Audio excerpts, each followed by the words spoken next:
As we look ahead to 2025, a New York Times columnist is calling for Americans to, quote, be done with Never Trump. He writes, is it time to drop the heavy moralizing and incessant doomsaying that typified so much of the Never Trump movement and that rendered it politically impotent and frequently obtuse? Yes, please, end quote. But some lessons are never learned. Even after Trump's historic victory, the media cannot seem to stop attacking the president-elect and the millions of Americans who make up the MAGA movement. So we have the collision of greed and hatred right in front of us, right? And that's at the heart of Trumpism, of MAGAism. It's always been greed, always been selfish. It's always been hatred, and now it's in full view. All those MAGA readers out there, now you'll notice the contradiction in terms, MAGA readers would pick up the Washington Post and they would have more readers. What is the logical fallacy here?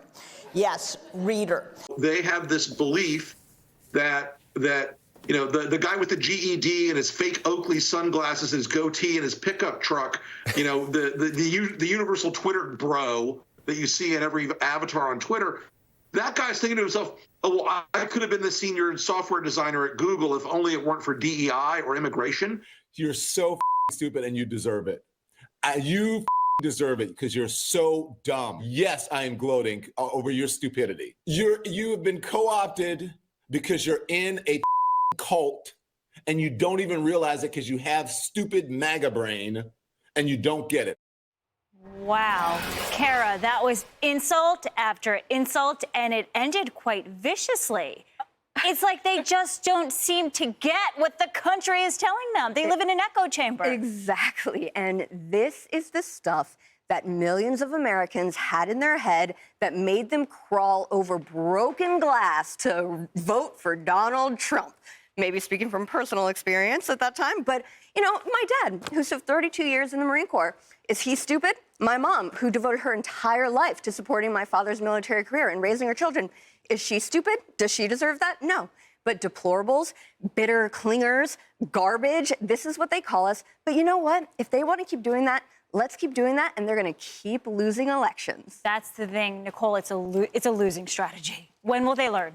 It really is a losing strategy. I mean, we saw Trump dominate. I mean, he won everything across the board, and now Republicans are taking control of the Senate and the House. And I actually have friends who were on the Never Trump list, and they've actually come onto the Trump train, and that's something that mainstream media is not reporting on. I have many friends that I had to tiptoe around, and then this election cycle, they were the ones coming to me, you know what, I'm actually voting for President Trump for the first time ever. And I was absolutely astonished. And you know why? Because they're sick and tired of inflation. They're tired of having to stress about paying their bills when they've made more in the last few years than ever. They're tired of the wars and the border crisis, the chaos. They acknowledge that and they say, you know what, we're ready to give somebody a chance. And if it's President Trump, we're going to back him up because they want to have hope for this country. You know, people have been so hopeless for the last 4 years, and they're ready to give Trump a chance. Yeah, and that's the thing, Dr. Siegel.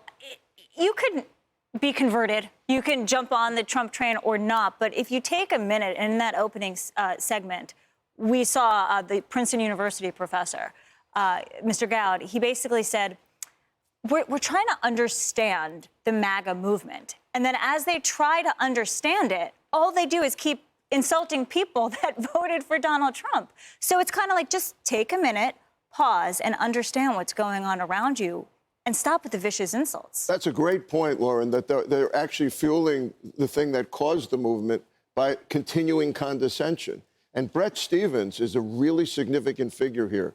I know him well. He's a conservative columnist for the New York Times. He was a never-Trumper. He's coming around now, and he says the movement is tired of being talked down to, that they're stupid. Remember those words? Mandate, misinformation. Misinformation in the pandemic implied that we know and you don't know, you know, and the targeting of Trump, all of that ended up working against people. I think that Trump patterns himself deliberately after Teddy Roosevelt. I think he's walks softly, carry a big stick, loud when he needs to be. Bret Stephens also says in that piece, you know, look, two other things. First of all, his foreign policy is effective, Trump, in the first term, but cautious. And the other point that Stevens made that I love, and we're going to talk about later in the show, is who was in the White House for the last 4 years? America's furious about that. What was going on with Biden? He was hidden behind the scenes. Nobody knows who the president's even been.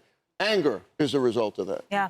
And I was going to say, Go ahead. calling people stupid and evil was a poor electoral strategy in this election. It lost big. From the very beginning, when Trump was painted as a threat to democracy, nobody believed it. And there was polling that showed that. There was polling over the summer that showed that Trump was actually more trusted than President Biden to handle threats to democracy. And then that got deeper and deeper. And in the end, it went to fascism and comparing his supporters to the Nazis when they were at Madison Square Garden. It went off the rails. And the biggest thing was that it didn't work at all. And you hear greed and hatred, and they were teaming up and insulting Elon Musk for being a greedy person. Is Elon Musk a greedy person? He wants to send people to Mars and put you in electric vehicles to save the planet. I was just shocked by some of the rhetoric that we saw in that clip that we played at the top. I love Tesla. I don't own one, but I have a hybrid with that. I think Elon Musk is an amazing advancer. He's not greedy. He's not greedy. No, he's out there helping actually humanity in his approach from a business perspective. President-elect Trump's epic response to the media, admitting they underreported on Biden's mental fitness. Coming up. Hey everyone, I'm Emily Campagno. Catch me and my co-hosts Harris Faulkner and Kaylee McEnany on Outnumbered every weekday at 12 p.m. Eastern, or set your DVR. Also, don't forget to subscribe to the Fox News YouTube page for daily highlights.